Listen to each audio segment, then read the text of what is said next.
रूडी चलो अंदर चलो, बहुत ठंडा है बेटा, नहीं रहो, चलो चलो चलो, बहुत ठंडा है। देखो जा रही सीमा चाची, बाय कर, बाय कर दो। कुछ दिन पहले मैंने ब्लॉग में बताया था ना कि मेरे घर पे पहले कोई भी आता था तो मैं बीमार पड़ जाती थी, तो इस बार भी वैसे ही हुआ। जब ओम जी और सीमा राजस्थान के लिए निकल गए ट्रिप के लिए, फिर हम लोग सब बीमार पड़ गए।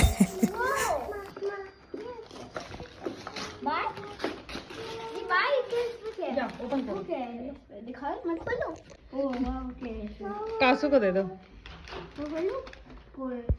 रूडी ऐसा नहीं करो बेटा। दोनों को क्रिसमस वाले दिन गिफ्ट मिल गया, दोनों खुश हो गए। और बस इसी दिन से रूडी की तबीयत खराब हो गई। एक्चुअली उसको वायरल फीवर हो गया था और उसके बाद सबका एक एक करके हो गया तबीयत खराब। ये पहली बार हुआ था। वैसे उसको जब कुछ होता था तो कासू को हो जाता था। चारों हम लोग एक साथ कभी बीमार नहीं हुए, लेकिन इतनी ज़्यादा रूडी को फीवर आ रहा था, इतना ज़्यादा, मतलब 103 104 वैसे पट्टी दे देकर हम रह रहे थे। कुछ खाना पीना सब छोड़ दिया था इसने। हालांकि 2-3 दिन तो ये फीवर आता ही आता है। वायरल वाला जब भी लोगों को आता है तो इसी तरह से आता है। फीवर ऐसा आता है कि सर एकदम गर्म रहेगा और हाथ पैर बिल्कुल ठंडा रहता है, तो हाई फीवर में वैसे ही आता है आजकल। मतलब इसी तरह से मैं नोटिस कर रही हूँ, पिछले 1-2 साल से इसी तरह से आ रहा है। कासू मेरा पेंडेंट मांग रही है, अभी तक ये मेरे पेंडेंट के लिए लड़ाई करती है। ईयररिंग्स, पेंडेंट, इसे सब ना, इसे बड़ा अच्छा लगता है। तो रूडी को का फीवर स्टार्ट हुआ 2-3 दिन तो पता ही रहता है कि 3 दिन या 5 दिन रहेगा, लेकिन 3 दिन के बाद हम चले गए उसे दिखाने, क्योंकि वो बिल्कुल भी खाना पीना बिल्कुल छोड़ दिया था। और मुझे डर लग रहा था कहीं डेंगू या टाइफाइड वगैरह तो नहीं हो गया है, तो ब्लड टेस्ट करेंगे तो पता चलेगा। लेकिन ये भी होता है कि जिस दिन हम हॉस्पिटल दिखाने ले जाते हैं बच्चों को ना, उसी दिन से ये लोग ठीक भी हो जाते हैं, टच वुड। तो फिर दिखाने ले गए, लेकिन रूडी ठीक हो गया, फिर धीरे धीरे करके हम लोग सब बीमार हो गए। तो आजकल बस ऐसे ही चल रहा है, सबकी हालत ख़राब है। मेरे साथ तो क्या हो रहा है पता ही नहीं चल रहा है मुझे। फीवर वाले सारे लक्षण हैं बट बॉडी गर्म नहीं है। और फिर जब डोलो लेती हूँ तो फिर 1 घंटे के बाद बहुत गर्मी आती है, मतलब अंदर से फीवर है। वो 3-4 दिन हो चुका है। वायरल है, कुछ नहीं है। मेरी फ्रेंड है, सामने रहती है, नेवर भी है, सेम उसके साथ भी यही हो रहा है। हेडेक बहुत ज़्यादा होता है, ये बहुत ज़्यादा दर्द करता है, ठंडा बहुत ज़्यादा लगता है, बहुत ज़्यादा, मतलब पूरा रोआ खड़ा रहता है, सिवरिंग सी होती है। और उसके बाद से बॉडी एक अभी कम है, 2 दिन बहुत हुआ, मतलब पूरे बॉडी में दर्द। फिर वही डोलो लेती हूँ तो फिर 1 घंटे बाद ठीक फील करती हूँ, फिर उसका असर ख़त्म होता है, फिर वैसे ही। आजकल कम हो गया, 2 दिन पहले कुछ ज़्यादा हो रहा था। रूडी बहुत वीक हो गया, इसलिए हॉस्पिटल लेकर जाना पड़ा। हम लोगों को तो लग रहा था सलाइन वगैरह, अगर ग्लूकोज वगैरह वैसे चढ़ाएगा तो ठीक है, क्योंकि वो खाना वाना बिल्कुल भी नहीं खा रहा। थोड़ा बहुत 24 घंटा में मतलब 1 आध कप दूध पीता है और 1-2 बिस्किट खा लिया, बस। इसके अलावा कुछ भी नहीं खा रहा है। मतलब 3-4 दिन हो गए हैं।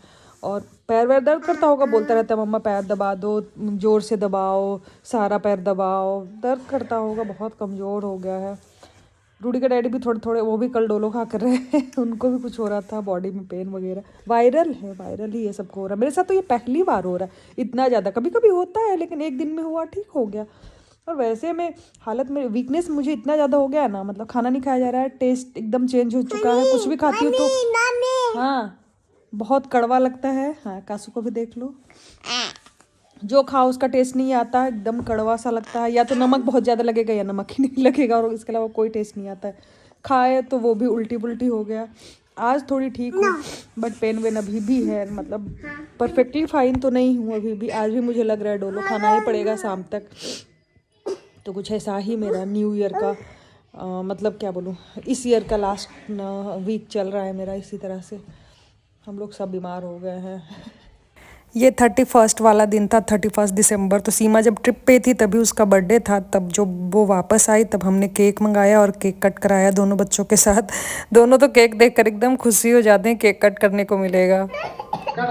Happy birthday to you, happy birthday to you, happy birthday dear चाची, happy birthday to you and happy new year. Happy new year.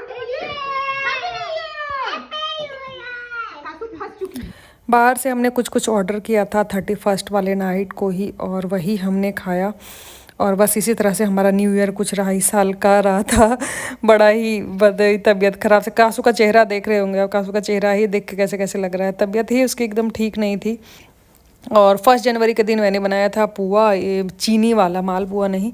और ये आनंद की फेवरेट सब्जी होती है बिहार वाला, आलू दम। आज है हैप्पी न्यू ईयर, 1 जनवरी।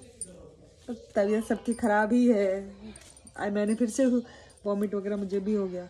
कासू भी अभी तक ठीक नहीं हुए। कासू को मैं रखी हूँ यहाँ पे, मसाज करूँगी। बहुत तबीयत ख़राब है कासू की। क्या हो गया बेटा? और कासू के डैडी की भी बहुत तबीयत ख़राब है। इस बार का न्यू ईयर बहुत ख़राब रहा हम लोगों का, क्योंकि तबीयत ख़राब है सबकी। वायरल बहुत ख़तरनाक हो गया इस बार। एक दिन आसपास ही हम लोग कहीं निकले थे, तो कहीं सीमा मतलब बोली कि कहीं घूमने उमने नहीं जाना है, क्योंकि दिल्ली में वो पहले भी रह चुकी है। तो हम लोग पूरा टाइम घर में ही बिताया। फिर उन लोगों का जाने का टाइम आ गया, तो मैंने ज़बरदस्ती थोड़ा सा मैं घी डाल रही थी। उसे मिर्च वाला अचार मेरा बहुत अच्छा लगता था, खास करके उस अचार का मसाला। वो पॉसिबल रहता तो वो भी मैं डाल देती, लेकिन उसका तेल वेल बाहर आने का चांस था। ये तो घी तो मैंने जमा कर फ्रिज में रख कर जमा कर मैंने ज़बरदस्ती डाल दिया था। मेरे पास घी अक्सर ही मतलब ज़्यादा ही रहता है, मैं निकालती रहती हूँ ना, यूज भी ज़्यादा नहीं होता है। हमेशा 2-2.5 केजी घी रहता ही है। जो है बालकनी में पानी, ये बारिश का पानी नहीं है, ओस का पानी है। इस साल जो सर्दी गुड़गांव में हुई है ना, इतनी खतरनाक सर्दी कभी नहीं हुई है। बाप रे, हालत खराब है। देख रहे हो, अभी बज रहा है 9:15 के लगभग हो रहा है सुबह का, और ये कुछ नहीं दिख रहा है। और मैं सोच रही हूँ कि रात में डेली बारिश हो जा रही है, लेकिन ये ओस का पानी है, ऐसा आता है खतरनाक। नीचे देखो रोड वोड, बारिश वाला गीला नहीं है, ओस वाला गीला है। ओम की और सीमा की हालत ख़राब हो गई ठंड से। यहाँ हम मेरी भी हालत ख़राब हुई। इतनी ठंड मैंने कभी नहीं देखी गुड़गांव में, इतनी ज़्यादा। चाचू जा रहे हैं, चाची भी जा रही है। तो मैंने क्या किया? बोलो अब कब आओगे, पूछो। कासू सोई हुई है। फिर इन लोगों का जाने का टाइम आ गया। टोटल 19-20 दिन रहे थे, और हम लोगों को काफ़ी अच्छा लगा, और सीमा लोग को भी अच्छा लगा, ओम जी को भी अच्छा लगा होगा होपफुली। और अब खैर रूडी रोता नहीं है जाने पे। घर से कोई जा रहे होते तब तो नहीं ही रोता है। लास्ट वीक हम गए थे इसकी बुआ को छोड़ने एयरपोर्ट, तो एयरपोर्ट पे रोने लगा। ऐसे लगा एयरपोर्ट आए हैं तो कहीं तो जाएंगे ही।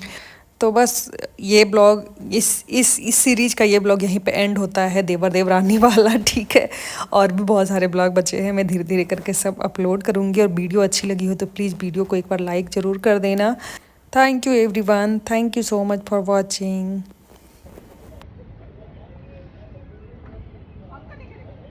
चाची को भी करो। चाच